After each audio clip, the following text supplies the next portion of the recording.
ጅጅጋና የአርሲ አህጉረ ስብከት ሊቀ ጳጳስ የቅዱስ ሲኖዶስ አባል የሁላችንም አባት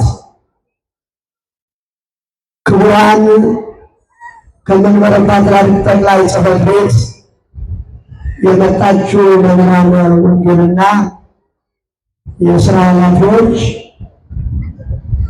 እጅግ የተወደዱ የተከበሩ ሊቀ ካህናት ኢዮብ ወንድሙ የዚሁ ሀገረ ስብከት ዋና ስራ አስኪያጅ፣ ክቡራን የሀገረ ስብከቱ የሥራ ኃላፊዎች፣ የአድባራትና የገዳማት አስተዳዳሪዎች፣ በዛሬው ዕለት ለምርቃት የበቃችሁ ደቀ መዛሙርት፣ በዚህ በዓል ላይ የተገኛችሁ ምዕመናንና ምዕመናት እንዲሁም ሕፃናት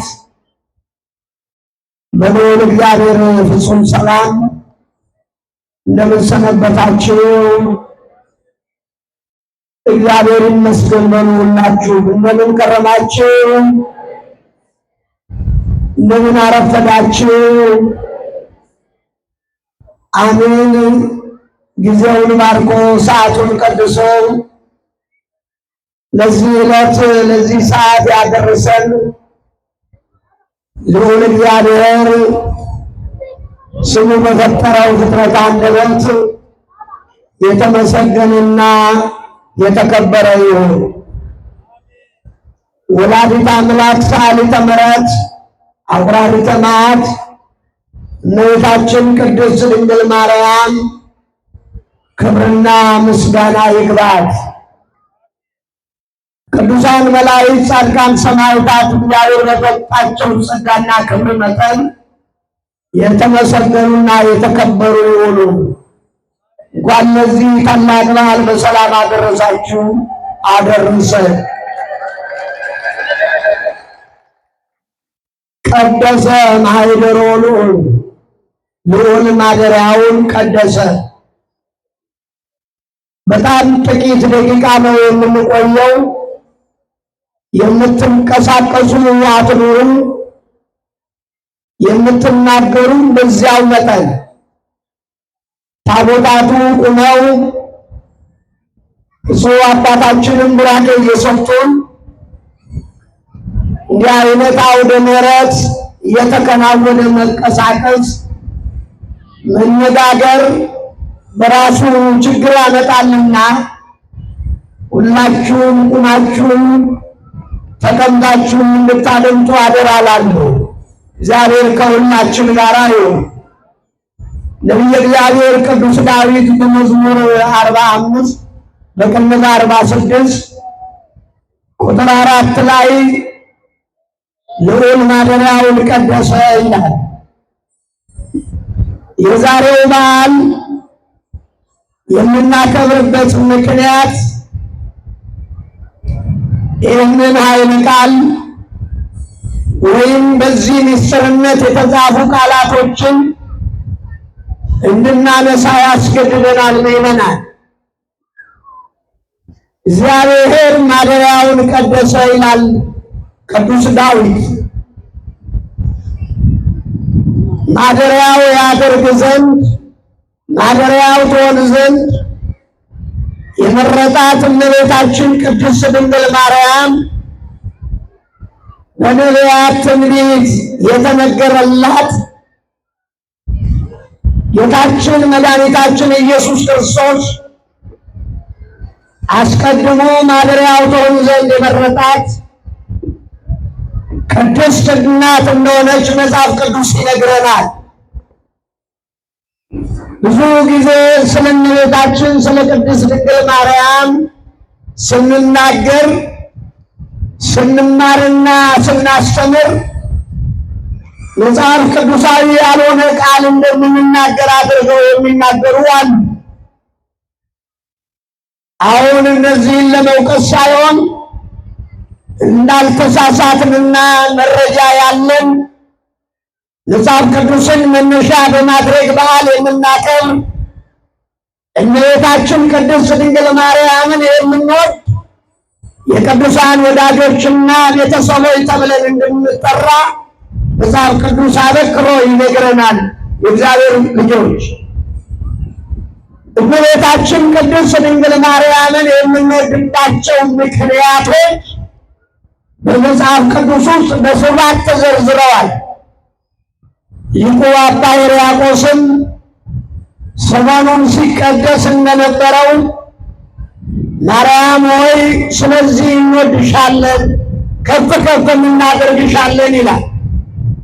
የምንወዳትን ምክንያት አባ ሕርያቆስ እዚሁ ጋር ይመልሰዋል። እስመ ወለድኪ ለነ መብልዐ ጽድቅ ዘበአማን ወስተ ሕይወት ዘበአማን፣ እውነተኛውን የሕይወት ምግብ እውነተኛውን የሕይወት መጠጥ ወልደሽልናልና እንወድሻለን ይላታል። ክብር ለወላዲተ አምላክ ይሁን። ብዙ ምክንያቶች አሉ ምእመናን። ከሰዓታችን አንጻር ሁሉን ለማንሳት ጊዜ ይገድበናል እንጂ በተለይም ታላቁ አባት በመካከላችን ስላሉ አምልተው እንደሚያስተምሩን ስለምናምን ከሰዓት መገደብ ውጪ ብዙ ነገር ማንሳት እንችላለን። ስለ እመቤታችን ስለ ቅድስት ድንግል ማርያም እመቤታችንን የምንወዳት መድኃኔዓለም ኢየሱስ ክርስቶስ ስለወደዳት ነው። የምናከብራት እሱ ስላከበራት ነው። የመረጣት እናት ስለሆነች ነው። ስለዚህ በመጽሐፍ ቅዱስ ዘርፈ ብዙ የምንጠቅሳቸውና የምንናገራቸው ቃላቶች አሉ። ከመልአኩ ከቅዱስ ገብርኤል ብስራት ጀምሮ በሉቃስ 1:26 ላይ እመቤታችን ቅድስት ድንግል ማርያምን ሲያበስራት እመቤታችንም በዚያው መጠን ብስራቱ እንግዳ ሆኖባት ስትከራከር ስትናገር ምንድነው ያላት? እግዚአብሔር ምስሌኪ፣ እግዚአብሔር ካንቺ ጋር ነው ያላት። እመቤታችን ቅድስት ድንግል ማርያም እግዚአብሔር ከእርሷ ጋር እንደሆነ መጽሐፍ ቅዱስ ይነግረናል። ስለዚህ የምንወዳት እግዚአብሔር ስለወደዳት ነው። ደስ ይበላችሁ ምእመናን፣ እሱ ስላከበራት ነው የምናከብራት።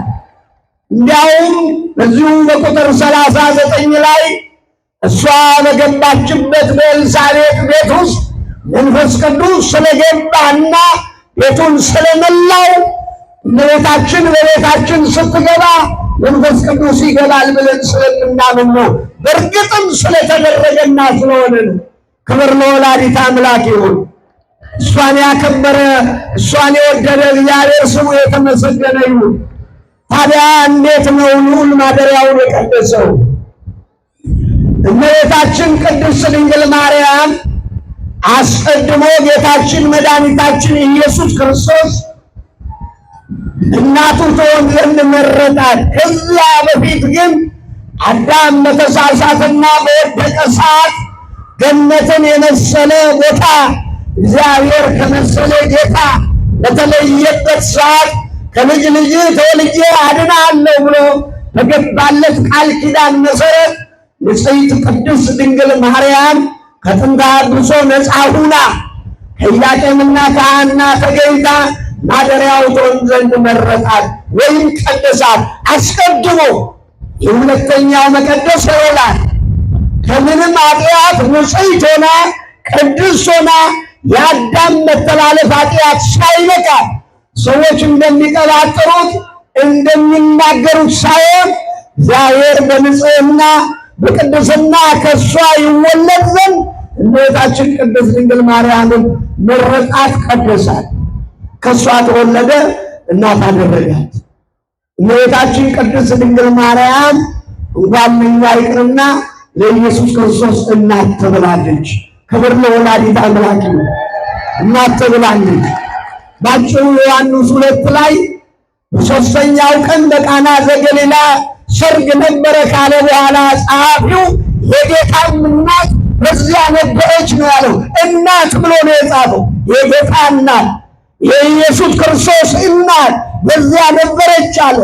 ስለዚህ እንኳን ለኛ ለልጅ ልጆቿ ይቅርና ለመዳን ወደ መንግሥተ ሰማያት ለመግባት ተስፋ ለሰነቅነው ለእኛ ይቅርና ዓለምን በማይክሮ ሰከንድ ውስጥ ጠቅልሎ ሊያጠፋው የሚችለውን ኢየሱስ ክርስቶስን የወለደች እናት የተባለች ናት። ለሱ እናት ተብላለች። ክብር ለወላዲተ አምላክ። አመስግኑ ካመሰገናችሁ። አይደንቅም? እኛ እናታችን ምንላት፣ እመቤታችን ምንላት፣ ቅድስት ንጽሕት ምንላት አይደንቅም? እሱ እናቴ ብሎ ጠርቷታል። እመቤታችን በልጇ ብትኮራ ኖሮ ከሷ በላይ በወለደው ልጅ የሚኮራ ሰው ባልነበረ ነበር። ለዚህ ነው ሊቁ ምን አለ? አባ ጊዮርጊስ ዘጋስጫ መሐረኒ ድንግል ወተሳልን፣ ድንግል ሆይ ይቅርታን፣ ምሕረትን፣ ቸርነትን፣ ርኅራኄን አሰጭኝ። አንቺ ያስማርሽውን ይቅርታ ምሕረት ያሰጠሽውን ማን ሊኮንነው ይችላል? ኮናኔ ሥጋ ወነፍስ ወልድኪ ያኮኑ። የሚኮንነው የሚያጸድቀው የሚሽረው የሚሾመው የሚያበለጽገው የሚያገኘው ባለስልጣኑ ልጅሽ አይደለምን አላት። ኧረ ክብር ለወላዲተ አምላክ። ይህንን ብሎ አበስሮ ተናገረ። ታዲያ ይቺ እናት በምድር ላይ 64 ዘመን ኖረች። 64ቱን ሊቃውንት ከፋፍለው ይናገራል። 12ቱ በቤተ መቅደስ ጌታችን ከጸነሰች በኋላ ደግሞ እነዚህ 3ቱ 33ቱ እንደዚህ ተከፋፍለው ይነገራል። በአጠቃላይ ግን 64 ዓመት በምድር ላይ ኖረች። ወላዲተ አምላክ ሰዓሊተ ምሕረት እመቤታችን ቅድስት ድንግል ማርያም እንዳልኳችሁ የጌታ እናት ተብላ የተጠራችው ብቸኛ የኢየሱስ ክርስቶስ እናት ሆነችው 64 ዓመት በምድር ላይ ኖረች። ሊቃውንት እንዲህ ብለው ይናገራል።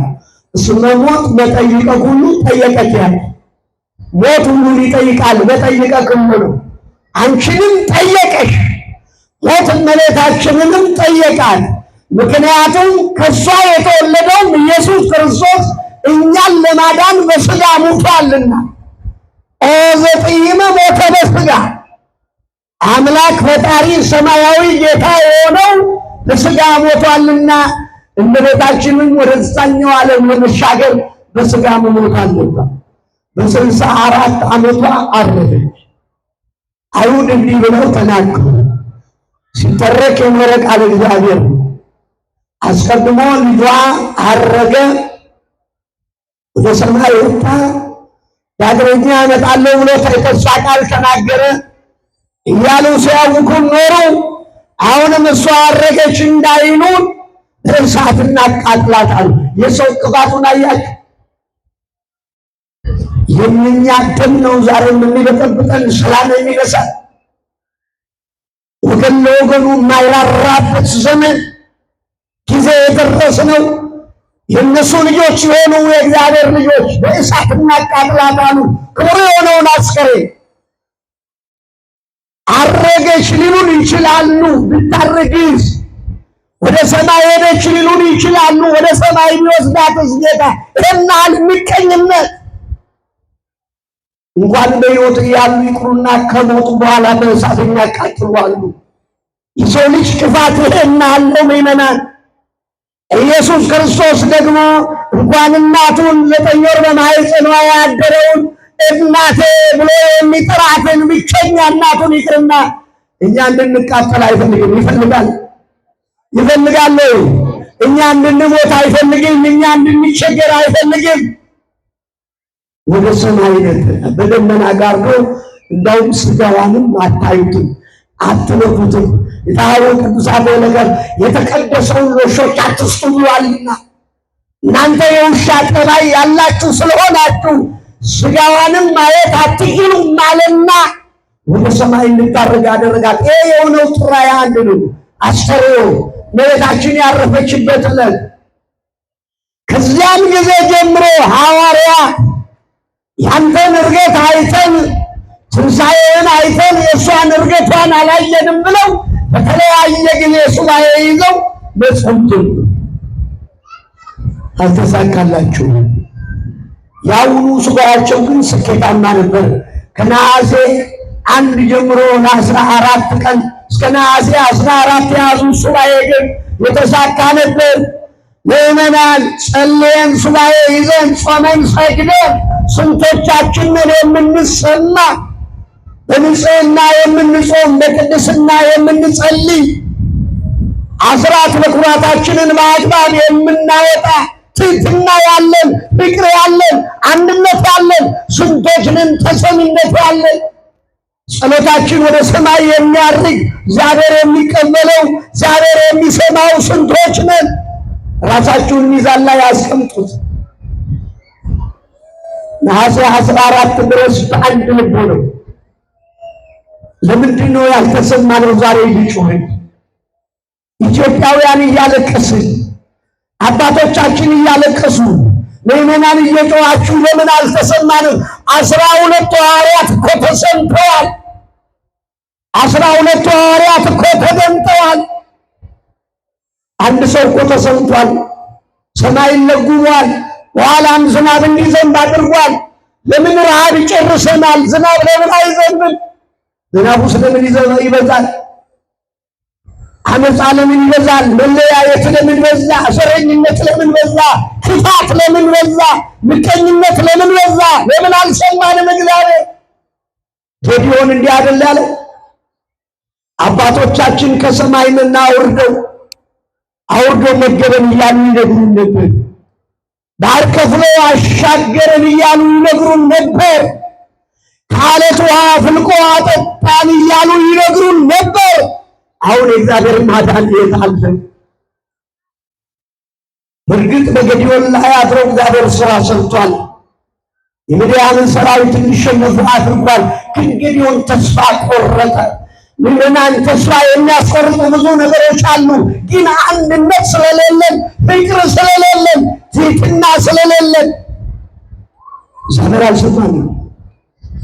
እግዚአብሔር እንዲሰማን በአንድ ልብ ነው የሚለው። ሐዋርያቱ ጸለዩ። በ14ኛው ቀን ነሐሴ ያረፈችውን እመቤታችን ቅድስት ድንግል ማርያም ትኩስ አስከሬን ሰጣቸው። ገንዘው ቀበሯት በጎልጎታ። በ16ኛው ቀን ተነሳ ወደ ሰማይ አድርገች። ደሳዩ የማስገኗ የምስብከት በደመና ተጭኖ ሲመጣ መንገድ ላይ ያገኛል። ይህ አድርጋለች በልና ለወንድሞች ንገራቸው። የለም ጴጥሮም ተጠራጣሪ ይባላለውና አያምኑኝም። እንዴትስ ትንሣኤሽን ሳላይ ቀረሁ አለ። ያየኸው አንተ ብቻ ነው አለች። ሌሎቹ ቀበሩኝ እንጂ መነሳቴን አላዩም። ጸለዩ፣ አለቀሱ እንጂ ትኩስ አስከሬን አገኙ እንጂ መነሳቴን አላዩም። አንተ ብቻ ነህ። እንግዳው በምን ያምኑኛል? ይኸው ሰበኔን ልስጥ አለችና ሰበኗን ሰጠችው። ወላዲተ አምላክ ቃል ኪዳኗን ትስጠን፣ በረከቷን ትስጠን። የቃል ኪዳን ልጆች እንደሆንን የቃል ኪዳን ትጠብቀን። ቃል ኪዳን እንዲሆን ሰበኔ ይኸው አለችው። እሱን የያዘ ደበቀና የእመቤታችን ነገር እንደምን ሆነ አላቸው። አግኝተን ቀበርናት። በ14 አይመስለኝም። አሟሟት በነሐሴ መቃብር እንዴት ይሆናል? ሰውየው አይሆንም ማለት አይመስለኝም። ተጠራጣሪ ነህ፣ ድሮም ትጠራጠራለህ፣ እኛንም አታጠራጥረናል። በዚህ ጊዜ አታምኑኝም ብሎ ነው ብዬ እንጂ ቤታችን ስታረግ አግኝቻታለሁ ብሎ ሰበኗን አሳያቸው። ደነገጡ፣ ወድቀው ሰገዱ። ክብር ለእግዚአብሔር ይሁን። የለም መንፈሳዊ ቅናት አደረባቸው። እገሌ ሱቅ ሰርቶ እኔ ሳልሰራ፣ እገሌ ቤት ሰርቶ እኔ ሳልሰራ ብለው ቅናት የሚያድርባቸው ሰዎች አሉ። ከዚያም ጋር ታይቶ ደግሞ ምቀኝነት የሚያድርባቸው ሰዎች አሉ። ምቀኞች እገሌ ጸሎቱ ተሰምቶ እኔ ለምን አልተሰማም? መንፈሳዊ ቅናት አለ፣ ስጋዊ ቅናት አለ፣ የበጎነት ቅናት አለ፣ የምቀኝነት የተንኮል ቅናት አለ። እንዴት ቶማስ አይቶ እኛ እንዴት አላየንም ብለው መንፈሳዊ ቅናት አደረባቸው። በዓመቱ በ16ኛው ቀን እመቤታችንን ምርመራ አደረገና ራሱን በገባሬ ሰናይ ዛሬ ብፁዕ አባታችን ቀድሰውና ቆረቡ። ከዚህ መነኮሳትና ካህናት አብረው እንደቀደሱት እንደዚሁ እስጢፋኖስን በዲቁና ጴጥሮስን በተራድኦ ካህን አድርጎ ጌታችን መድኃኒታችን ኢየሱስ ክርስቶስ በእመቤታችን መንበርነት ቀድሶ ሱባኤ የያዙትን የጸለዩትን እግዚአብሔርን ሲማጸኑ ወላዲተ አምላክን ደጅ ሲጠኑ የነበሩትን ቀድሶ ያቆረባቸው ዕለት ነው። ከዕርገቷ በተጨማሪ ኢየሱስ ክርስቶስ ቀድሶ ያቆረበበት ዕለት ነው። ማደሪያውን በድጋሜ ቤቱን የቀደሰበት ዕለት ነው። እንኳን ደስ ያላችሁ ምዕመናን፣ እንኳን ደስ ያላችሁ። እንግዲህ የተረፈውን ደግሞ ብፁዕ አባታችን አምልተው አስፍተው እኛ የተሳሳትነውን እኛ ያልሞላነውን የወደቀውን አቃንተው ይነግሩናል። እግዚአብሔር ልጆች፣ ከዛ በተጨማሪ ደግሞ ጉባኤው ሰፊ ስለሆነ ማታ እንምራን፣ ነገም እንደዚሁ እንማማራለን። እግዚአብሔር ከሁላችን ጋር ይሁን። እድለኞች ናችሁ፣ እድለኞች ነን። ብፁዕነታቸው በአርሲ 26 ወረዳ 630 ያላነሱ አብያተ ክርስቲያናት አሉ። በየወረዳው 2 እና 1 ኪዳነ ምሕረት የሌለችበት ወረዳ የለም ስለምናውቃቸው። እኔም እንዳጋጣሚ ሆኖ የተወለድኩበት አካባቢ ከዚያው አድገን ወደ መንበረ ባትራዊ ጠቅላይ ጽሕፈት ቤት የገባ ነውና ከ700 ያላነሱ የኪዳነ ምሕረት አብያተ ክርስቲያናት እያሉ እናንተን መርጠው ከልጆቼ ጋር ነው ሙሉ ብለው እዚህ ቦታ ላይ በመምጣታቸው በእውነት ታድላችኋል። እንኳን ደስ ያላችሁ። ትልቅ ዕድል ስለሆነ ነው። ምዕመናን እንደ ቀላል ነገር አትዩ። እኔ አሁን ለማወደስ ሌላ ቋንቋ ለመናገር አይደለም፣ ልምድም የለኝም። የዚህ አባታችንን ያውቃል። ግን የታደለውን መታደል ደግሞ እንደ ቀላል ነገር እንዳታዩት። በተጨማሪ ደግሞ የዛሬ 26-27 ዓመት ከኔ ጋር አዝማሪ የነበሩት ትሑቱና ታላቁ ሊቀ ካህናት መምህር ኢዮብ ዛሬ 26-27 ዓመት እዛ ዝዋይ ላይ አብረን የነበሩ ደግሞ ዋና ስራ አስኪያጅ ሆነው የብፁዕ አባታችን ኃይል መቼም የሚገርም ነው። የሚሰራውን ጠንካራውን የዋውን ቅኑን ያውቃሉና በማየት ደግሞ ተጨማሪ ደስታ ስለተሰማኝ ነው። እግዚአብሔርን አመስግኑ። በእውነት እንግዲህ ዛሬ እንኳን 27 ዓመት እንኳን 26 ዓመት አብሮ መኖር ይቅርና 2 ዓመትም አብሮ መኖር ከባድ ነው። ስለዚህ እኔና ሊቀ ካህናት ኢዮብ እስከ ዛሬ 26 ዓመት ለነበረው ታሪክ ሞዴል ነን ማለት ነው። እና ብፁዕ አባታችንም እድለኛ አባት ናቸው። ደስ ብሎኛል። ያስተማረን እግዚአብሔር ስሙ የተመሰገነ ይሁን። ወስብሐት ለእግዚአብሔር።